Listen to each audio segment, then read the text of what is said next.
पानी पर पानी से पानी लिखना जितना कठिन होता है उतना ही रिश्ता बनाना, ये हम नहीं बल्कि Ranbir Kapoor starrer film animal कहती है। तो दोस्तों आज हम एक्सप्लेन करने वाले हैं एनिमल मूवी को।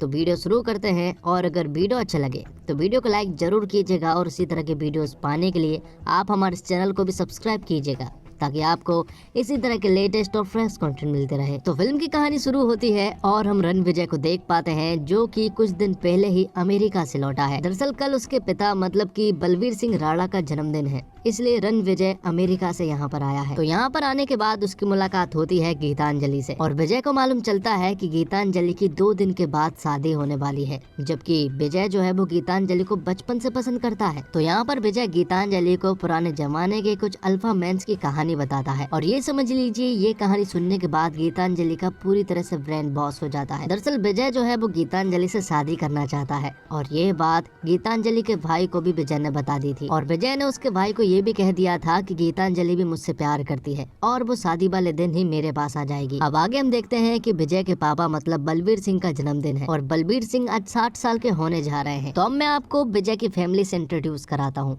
विजय की फैमिली में उसके माता पिता के अलावा उसके दादाजी हैं और उसकी बड़ी बहन है जिसका नाम रीत है, और रीत के हस्बैंड वरुण है मतलब कि विजय के जीजाजी, और उन दोनों की ही एक दूसरे से बिल्कुल भी नहीं बनती है। यहाँ पर विजय की छोटी बहन भी है, उसका नाम रीत है, और रूप के देवर के लिए रीत को पसंद भी किया गया है। तो बलबीर के जन्मदिन के लिए सभी ने कुछ न कुछ जरूर लेकर आए थे, लेकिन विजय ने कुछ भी लेकर नहीं आया था। लेकिन उसने उनके लिए बाल कटाए थे क्योंकि पापा को छोटे बाल वाले लड़के पसंद है। लेकिन यहाँ पर बलबीर उनसे कहता है कि तुम्हारे ऊपर बड़े बाल भी अच्छे लगते हैं। तो यहाँ पर विजय उनसे कहता है कि मैं फिर से बढ़ा लूंगा, और अब क्योंकि बलबीर का जन्मदिन है इसलिए उनकी इस पार्टी में बहुत सारे बड़े बड़े लोग आए हुए थे, जिसमें कि सीएम भी शामिल थे। तो वरुण विजय के पास जाता है और वो उनसे कहता है कि चलो मैं तुम्हें सीएम से मिलवा दूं, लेकिन विजय उससे कहता है कि मुझे इन सब में कोई भी इंटरेस्ट नहीं है। दरअसल बलबीर की स्वास्तिक नाम की बहुत बड़ी स्टील की एक कंपनी है जिसके सारे कामकाज वरुण संभालता है, और शायद उसे ऐसा लगने लगा है कि वो बलबीर का बेटा भी है, इसलिए वो विजय से बिल्कुल भी ठीक ढंग से बात नहीं करता है, जिसमें उसकी बहन रूप भी उसके पति का ही साथ देती है।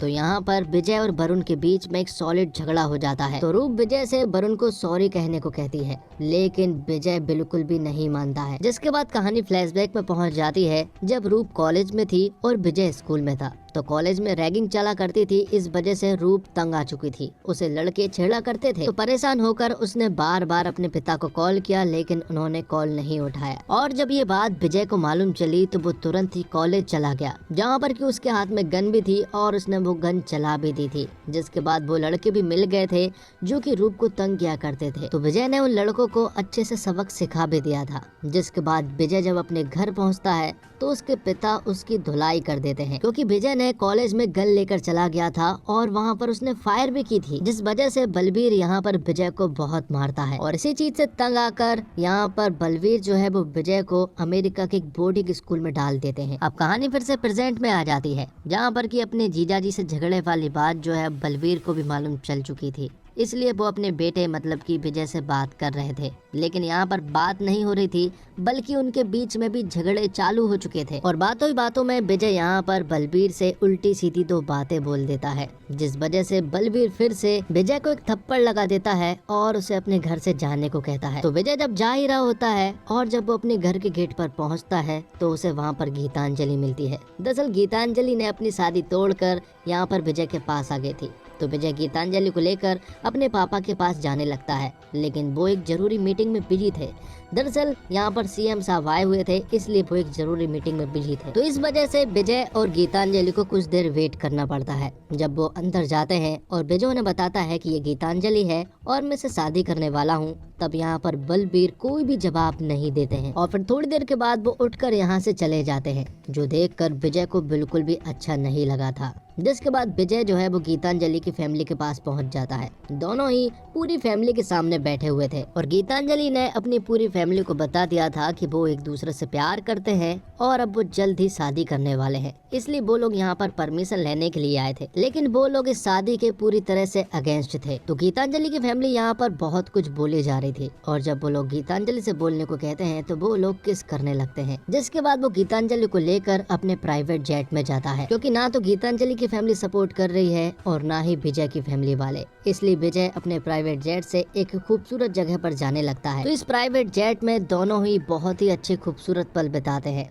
जिसके बाद वो उसे बर्फीली जगह पर ले जाता है, जहाँ पर जाने के बाद विजय और गीतांजलि शादी कर लेते हैं। तब उन दोनों के पास ही कोई और रास्ता नहीं था, इसलिए विजय जो है वो सब कुछ छोड़ छाड़ कर अमेरिका चला जाता है। तो विजय और गीतांजलि दोनों ही अमेरिका में रहने लगते हैं, जिसके बाद कहानी 8 साल आगे शिफ्ट होती है, जहाँ पर कि विजय वापस इंडिया आ चुका था और उसके साथ एक बहुत बड़ी गैंग भी थी और गैंग के सभी लोगों के पास बड़े बड़े हथियार थे, क्योंकि फिलहाल तो वो किसी को मारने के लिए जा रहे हैं। वो यहाँ पर एक प्रेस कॉन्फ्रेंस में पहुँचते हैं, जहाँ पर पहुँचने के बाद सभी को बंदूक की नोक पर आंखें बंद कराई जाती है और यहाँ पर हम देखते हैं कि विजय जो है वो अपने जीजा जी मतलब कि वरुण को मार डालता है। जिसके बाद कहानी कुछ दिन पहले शिफ्ट होती है, जहाँ पर कि हम देखते हैं कि 2 बाइकर्स ने बलवीर सिंह को 2 गोली मार दी थी, जिस वजह से बलवीर सिंह जो है वो बुरी तरह से जख्मी हो चुके थे और ये सारी न्यूज वरुण जो है वो मीडिया के सामने बता रहा होता है। लेकिन तभी उसे मालूम चलता है कि विजय जो है वो अमेरिका से वापस लौट आया है। दरअसल जब विजय को मालूम चला कि उसके पापा को 2 गोली लगी है तो वो सब कुछ छोड़ छाड़ कर इंडिया वापस लौट आया और जब वो आईसीयू रूम में अपने पापा से मिलने के लिए जा रहा था,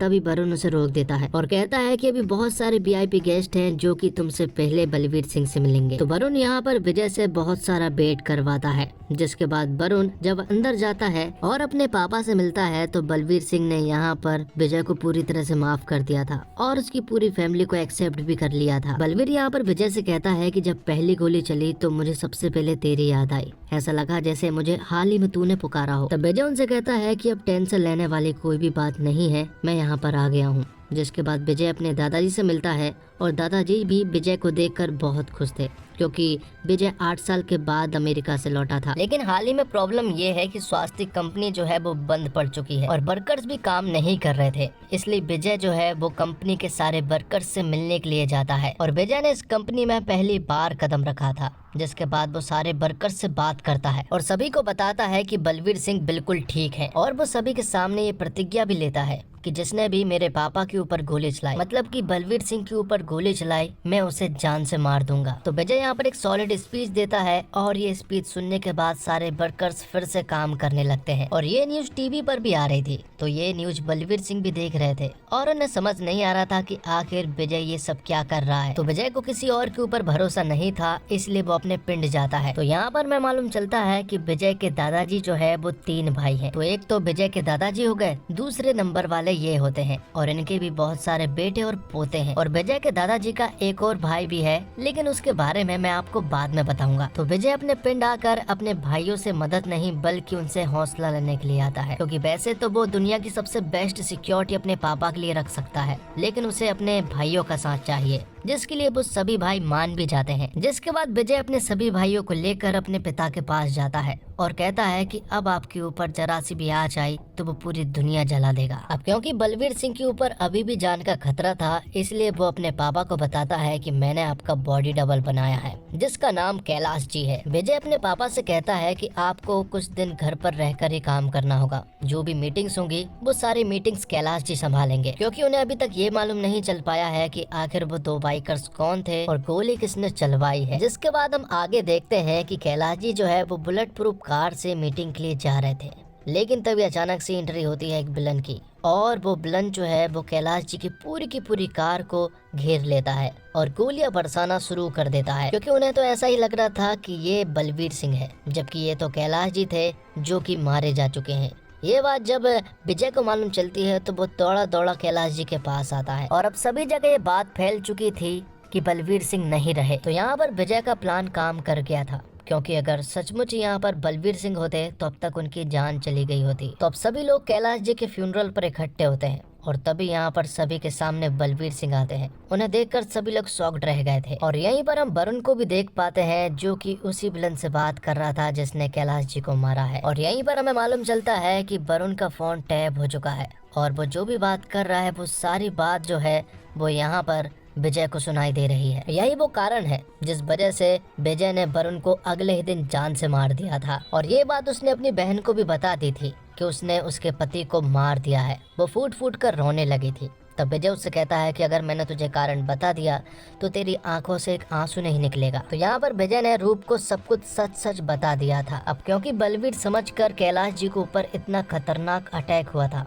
इसलिए विजय जो है वो कोई भी रिस्क लेना नहीं चाहता है। इसलिए वो बड़े से गन के डीलर को अपने होटल बुला लेता है, जहाँ पर कि वो उससे बहुत बड़ी बड़ी गन की डील करने लगता है। और जब वो लोग डील कर ही रहे होते हैं कि तभी अचानक से उनके होटल में बहुत सारे विलन्स घुस जाते हैं। वो विलन्स बहुत सारे थे और विजय के भाई बहुत कम। इसके बावजूद वो उनसे डट के मुकाबला करते हैं और सभी को मार गिराते हैं। तो एक टुकड़ी को खत्म करने के बाद उनका सामना दूसरी टुकड़ी से होता है और उसको खत्म करने के बाद उन्हें मालूम चलता है कि पीछे के रास्ते से 200 बंदे ओवर आ रहे हैं। ये सुनने के बाद गन का डीलर उसे एक मशीन गन के बारे में बताता है।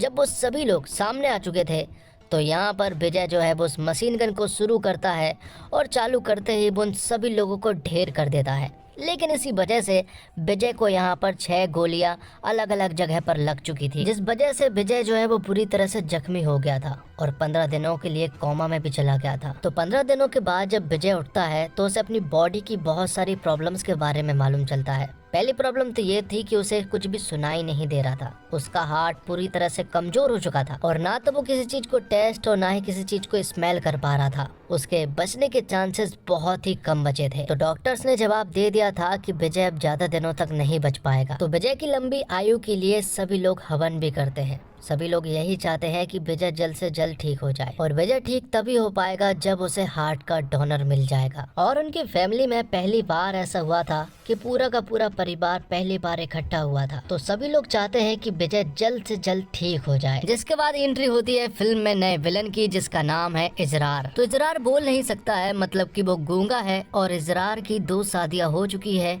और आज उसकी तीसरी शादी भी होने वाली है। तो जब उसकी शादी हो ही रही थी कि तभी एक आदमी इजरार को बताता है कि इंडिया में उसके भाई को मार दिया गया है। और ये सुनने के बाद तो जो खबर लेकर आया था वो उसे जान से मार देता है। दरअसल विजय ने जिस भी आदमी को मारा था वो दरअसल में इजरार का भाई है। अब आगे हम देखते हैं कि विजय को डोनर मिल चुका था। यहाँ पर हम जोया नाम की लड़की को देख पाते हैं और जो विजय को हार्ट मिला है वो दरअसल में जोया के फियोंसे का है। तो जोया यहाँ पर विजय से मिलती है। वो काफी उदास लग रही थी और वो विजय से कहती है कि इस दिल का ख्याल रखना, लेकिन वो काफी उदास थी, इसलिए वो जोया से कहता है कि जब तक तुम्हारा दिल हल्का ना हो जाता है तब तक तुम यहीं पर रुको। तो विजय जोया को अपने दादाजी के घर पर ले जाता है, उसके साथ बहुत सारा टाइम बिताता है और बहुत एंजॉय करते हैं। ये मान लीजिए कि वो दोनों एक दूसरे से बहुत प्यार करने लगे थे और विजय का पागलपन वाला प्यार देखकर जोया यहाँ पर विजय को सब कुछ सच बता देती है। जोया कहती है कि जो हार्ट तुम्हारे दिल में धड़क रहा है वो मेरे फियोंसे का नहीं है, दरअसल मुझे यहाँ पर भेजा गया है। वो बताती है कि इजरार ने मुझे यहाँ पर भेजा है तुम्हें प्यार में फंसाने के लिए, और जब मौका मिलेगा तो वो लोग तुम्हें आसानी से मार देंगे। ये सुनने के बाद विजय उससे कहता है कि जब तू पहले दिन यहाँ पर आई थी ना, तभी मुझे मालूम चल गया था कि तुझे भेजा गया है, बस मुझे ये सारी चीजें जाननी थी। जिसके बाद विजय जब अपने दादाजी से इजरार के बारे में बात करता है तो वो उन्हें सब कुछ बता देते हैं। दादाजी उसे बताते हैं कि हम 3 भाइयों में वो सबसे बड़ा भाई था, लेकिन उसकी नीयत बहुत ही ज्यादा खराब थी। उसे चीजों को हड़पना आता था, इसी वजह से वो उल्टी सीधी गलतियां करता रहता था। इस वजह से हम सभी भाइयों ने मिलकर उसे देश से बाहर निकाल दिया था। वहाँ पर पहुँचने के बाद उसने 2-3 शादी कर ली और उनके लड़के का लड़का इजरार है। और बहुत सालों पहले वो इंडिया आया था अपना हक मांगने के लिए, लेकिन यहाँ पर उसे कोई भी हक नहीं दिया गया और उसे वापस स्कॉटलैंड पहुँचा दिया गया, जिस वजह से एक रंजिश शुरू हो चुकी थी और उसके बेटे के बेटे ने हमसे बदला लेना शुरू कर दिया। इसी वजह से बलबीर पर अटैक हो रहे हैं। अब ये सारी बातें हो जाने के बाद विजय जो है वो गीतांजलि के पास जाता है। दरअसल आज करवा चौथ है और उसने करवा चौथ का व्रत भी रखा हुआ था। तो गीतांजलि जब विजय की आरती उतार रही होती है तभी यहाँ पर विजय जो है वो गीतांजलि को सब कुछ सच बता देता है। वो कहता है कि मैं जोया के साथ सोया हूँ और हमारे बीच में वो सब कुछ हो गया है। ये सुनने के बाद गीतांजलि को बहुत जोर का गुस्सा आ जाता है और वो यहाँ से विजय से दूर जाने लगती है। विजय यहाँ पर माफी भी मांगता है और कहता है कि हमारे बीच में ऐसा कुछ नहीं है, बस मैं उनकी प्लानिंग पता कर रहा था। लेकिन गीतांजलि उसकी एक नहीं सुनती है और उन दोनों के बीच में झगड़ा शुरू हो जाता है। बातों ही बातों में गीतांजलि यहाँ पर विजय से कहती है कि मैं चाहती हूँ कि तुम्हारे पिता मर जाए क्योंकि अगर वो मर जाएंगे तो सब कुछ ठीक हो जाएगा। लेकिन ये सुनने के बाद तो विजय को गुस्सा आ जाता है और वो गीतांजलि के गले को पकड़ लेता है और कहता है कि अगर एक बार और बोला तो वो उसे गोली मार देगा। थोड़ी बात करने के बाद गीतांजलि यहाँ पर विजय से कहती है कि उसे डिवोर्स चाहिए, लेकिन विजय उससे कहता है कि वो उसे नहीं दे सकता है और बाहर जाकर वो उससे कहता है कि मैं उसे मारने जा रहा हूँ और हो सके तो दोबारा शादी मत करना। ये सुनने के बाद गीतांजलि बहुत रोती है। तो विजय जो है वो अपने नए मिशन पर निकलता है अपने भाइयों के साथ इजरार को मारने के लिए। वो तुरंत ही स्कॉटलैंड पहुंच जाता है, जहां पर कि वो उसके घर में घुसते से ही सभी लोगों को मार देता है। लेकिन मौका देखकर यहाँ पर इजरार जो है वो भाग जाता है और इजरार की पत्नियों के द्वारा मालूम चलता है कि इजरार देश छोड़कर जा रहा है अपने प्राइवेट जेट से। ये बात जब उनको मालूम चलती है तो विजय तुरंत ही वहाँ पर पहुँच जाता है, जहाँ पर कि वो अपने भाइयों से कह देता है कि कोई भी गोली नहीं चलाएगा, चाहे मैं मर भी जाऊंगा तब भी कोई गोली नहीं चलाएगा। जिसके बाद उन दोनों के बीच में 1-to-1 फाइट होती है। दोनों यहाँ पर 2 घंटे तक लड़ाई करते हैं। दोनों ही एक दूसरे को बुरी तरह से मार रहे थे। विजय के अंदर सिर्फ और सिर्फ अपने पिता को लेकर बदला दिखाई दे रहा था, जबकि इजरार जो है वो बहुत ही क्रूर टाइप का आदमी है और वो लोगों को मारने से पहले बिल्कुल भी नहीं सोचता है। इसलिए वो यहाँ पर विजय को बेरहमी से मार रहा होता है। लेकिन आखिर में विजय जो है वो यहाँ पर इजरार को बेरहमी से अधमरा कर देता है। वो आखिर में इजरार से इशारे से कहता है कि अगर वो पीछे हट जाए तो वो उसे छोड़ देगा। लेकिन यहाँ पर इजरार नहीं हट रहा था, इसलिए विजय ने इजरार को जान से मार दिया था। अब उसे मारने के बाद विजय जो है वो वापस इंडिया आता है और अपने पिता के सामने आकर कहता है कि उसने उसे मार दिया है। अब आखिर में हम देखते हैं कि दिवाली का दिन था, इसलिए विजय जो है वो अपने पिता के पास आता है। वो उनसे कहता है कि अब सब कुछ ठीक हो गया है, इसलिए मैं चाहता हूँ कि आप कुछ महीनों के लिए मेरे साथ अमेरिका चलें। लेकिन यहाँ पर बलवीर जो है वो विजय को बताता है कि उसे एक बीमारी है और इस बीमारी के चलते उसके पास सिर्फ और सिर्फ 5 से 6 महीने बचे हैं। उन दोनों के बीच में यहाँ पर बहुत सारी बातें होती हैं और बात धीरे धीरे झगड़े तक पहुँच जाती है। विजय उनसे कहता है कि मैं हमेशा आपके प्यार और टाइम के लिए तरसता रहा, लेकिन आपने कभी भी मुझे टाइम और प्यार नहीं दिया। जो बात अब बलबीर को बहुत अच्छे से समझ आ चुकी थी, इसलिए वो अपने बेटे से कहते हैं कि अगले जन्म में तू मेरा बाप बनना और मैं तेरा बेटा, और फिर अगले जन्म में वापस से मैं तेरा बाप बन जाऊंगा और तू मेरे बेटा, जिसके बाद मैं सारी गलतियां सुधार दूंगा। तो यहाँ पर उन दोनों के बीच में सब कुछ सॉल्व हो चुका था, इसलिए वो दोनों ही बहुत रोते हैं। तो दोस्तों, अर्जुन रेड्डी और कबीर सिंह ने आपको परेशान किया हो तो ये एनिमल तो और खतरनाक है। फिर चाहे छोटी बहन को बोलना कि विस्की नहीं वाइन पियो, और बड़ी बहन जो हार्वर्ड यूनिवर्सिटी से ग्रेजुएट है उसके चुप रहो बस करो कहने के लिए उसे चिढ़ाना।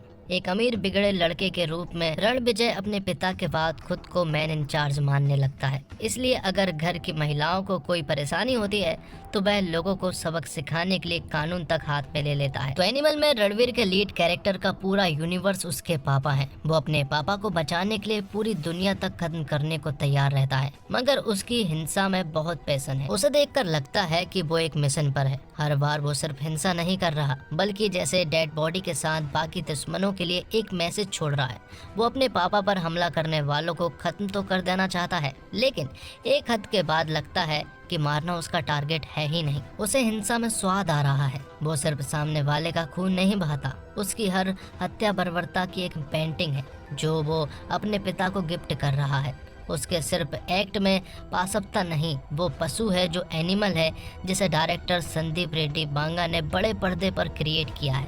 हिंसा के पैशन के मामले में यह हीरो कई विलन से भी भयानक है, और अगर आपको लगता है कि आप फिल्म के हीरो में ये सब देख सकते हैं तो एनिमल आपके लिए ही है। और रणवीर कपूर ने जिस एनिमल के विजन में खुद को सरेंडर किया है वो देखने लायक है। उन्हें इस तरह के हिंसक रोल में सोच पाना लगभग नामुमकिन है, मगर स्क्रीन पर उन्हें देखने के बाद आपको लगेगा कि किसी डायरेक्टर ने पहले ऐसा क्यों नहीं ट्राई किया। उनके एक्सप्रेशन, आंखें, बॉडी लैंग्वेज सब कुछ इस किरदार को उतना ही भयानक बनाते हैं जितना शायद स्क्रिप्ट लिखते हुए संदीप ने सोचा होगा। एनिमल को रणवीर के करियर की सबसे बेहतरीन परफॉर्मेंस में कहा जा सकता है, और रश्मिका मंदाना ने जिस तरह शब्द चबा चबा कर अपने डायलॉग बोले हैं उससे कहीं कहीं पर आप उनकी बात समझने पर एक्स्ट्रा जोर देना पड़ता है, मगर ओवरऑल उनकी परफॉर्मेंस भी बहुत सॉलिड है। कुछ सीन्स में जहां उन्हें रणवीर की पत्नी के रोल में उन पर दम दिखाना होता है वहां उनका काम चमकता है। वैसे ये भी एक नोट करने वाली बात है कि गीतांजलि का किरदार संदीप ने उतना कमजोर नहीं लिखा है जितना कबीर सिंह में प्रीति का था। अनिल कपूर को अपने किरदार के हिसाब से बहुत सदे हुए रिएक्शन देने थे और इस काम में उनका अनुभव पूरा काम आता है। लेकिन एंड के सीक्वेंस में जब उन्हें खुलने का मौका मिलता है तो रणवीर के साथ उन्हें देखकर मजा आता है। और फिल्म में बॉबी देओल का किरदार बोल नहीं सकता, लेकिन इस लिमिटेशन को बॉबी ने अपनी ताकत में बदला है और उन्हें देखना एक तगड़ा एक्सपीरियंस है। हालांकि उनका स्क्रीन टाइम फिल्म में थोड़ा और ज्यादा होता तो जनता और एंजॉय करती। सपोर्टिंग किरदार भी फिल्म की कहानी को पूरा योगदान देते नजर आते हैं। तृप्ति डिम्बरी का एक छोटा सा रोल है जिनका नाम जोया है, लेकिन वो बड़ा असर छोड़कर जाता है और उनका काम याद रहने वाला है। और एनिमल के म्यूजिक की पहले भी खूब तारीफ हो चुकी है। इसके साथ साथ फिल्म का बैकग्राउंड स्कोर बहुत कमाल का है और सीन्स को बखूबी सेट करता है। कुल मिलाकर एनिमल उस वादे को तो पूरा करती है जो संदीप रेड्डी ने अपने दर्शकों से ट्रेलर के जरिए किया था। धीमे सेकंड हाफ से फिल्म की लंबाई थोड़ी खींची हुई लगती है, मगर इस तरह का विस्फोटक वायलेंस एक्शन देखने जाने वालों के लिए बहुत ही एक तगड़ी ट्रीट हो सकती है। हालांकि संदीप रेड्डी बांगा के किरदार का इस बार भी तगड़ा एक्सरे होगा और इनके बर्ताव को स्कैनर में डाला जाएगा, मगर इससे ये फैक्ट नहीं फीका पड़ता कि संदीप ने एक बड़े पर्दे पर एक सॉलिड मसाला एंटरटेनर डिलीवर की है जो बॉक्स ऑफिस पर बहुत धमाका करेगी। और रणवीर कपूर में संदीप को वो हीरो मिला है जो उनके विजन को पूरी तरह पर्दे पर जी रहा है। रणवीर के टैलेंट पर कभी किसी को शक नहीं रहा, लेकिन एक प्रॉपर मसाला एक्शन फिल्म में उनका लेवल बिल्कुल अलग ही है। फिल्म का love story part first half में निपटा दिया गया है। सेकंड हाफ में फिल्म का रन टाइम अच्छे से पता लगता है, यानी यहाँ फिल्म की पेस गिरती है। बॉबी देओल की एंट्री भी कहानी के इसी हिस्से में है। उनका किरदार बोल नहीं सकता, लेकिन सिर्फ स्क्रीन प्रेजेंस से ही ये पता लगता है कि रणवीर का काम आसान नहीं होगा। मगर इस प्रेजेंस के साथ बॉबी का स्क्रीन टाइम पूरी तरह न्याय करता नहीं लगता। उन्हें कुछ और टाइम स्क्रीन पर देना चाहिए था। और बॉबी के किरदार अवरार का बलवीर सिंह से कनेक्शन और दुश्मनी की बजाय कहानी को एक अच्छी डेप्थ देती है। कहानी में एक महिला किरदार का रणवीर की लाइफ में खबरी बनकर आने का एंगल फिल्म में थोड़ा गैर जरूरी लगता है, लेकिन ये पोस्ट क्लाइमैक्स से जुड़ता है। फिल्म का फर्स्ट हाफ फ्लाइंग रानी की तरह तेज गति से आगे बढ़ता है। वॉयलेंट सीन आपको विचलित करते हैं, मगर कुछ देर बाद आप उस जानलेवा दुनिया का हिस्सा बन जाते हैं। सेकंड हाफ में कहानी की रफ्तार थोड़ी लड़खड़ाती है। तृप्ति डिम्बरी का ट्रैक रणवीर के चरित्र के आर को गिरा देता है, मगर फिर भी प्री क्लाइमैक्स और क्लाइमैक्स आपके रोंगटे खड़े कर देता है। और वॉयलेंस के मामले में ये फिल्म गॉडफादर और किल बिल जैसी फिल्म की याद दिलाती है। बांगा ने बाप बेटे के इमोशन को कहानी का कोर बनाया है। और फिल्म के आखिर में एक पोस्ट क्रेडिट सीन भी दिया गया है, जहां पर कि इस फिल्म के सेकंड पार्ट का पूरा अनाउंसमेंट कर दी गई है, जिसमें कि इस फिल्म का नाम एनिमल पार्क रखा गया है। तो क्या आपको भी एनिमल पार्क का इंतजार है? कमेंट्स बॉक्स में जरूर बताइएगा। इसी के साथ ये फिल्म यहीं पर खत्म हो जाती है और ये वीडियो भी। तो दोस्तों, उम्मीद करता हूँ आपको वीडियो पसंद आई होगी। वीडियो पसंद आई हो तो वीडियो को लाइक जरूर कीजिएगा और इसी तरह के वीडियोस पाने के लिए आप हमारे चैनल को सब्सक्राइब भी कीजिएगा, ताकि आपको इसी तरह के लेटेस्ट और फ्रेश कंटेंट मिलते रहे। मिलते हैं एक और कमाल की वीडियो के साथ, तब तक के लिए आप हमारे चैनल के साथ बने रहिए। धन्यवाद। जय हिंद, जय भारत, जय श्री राम।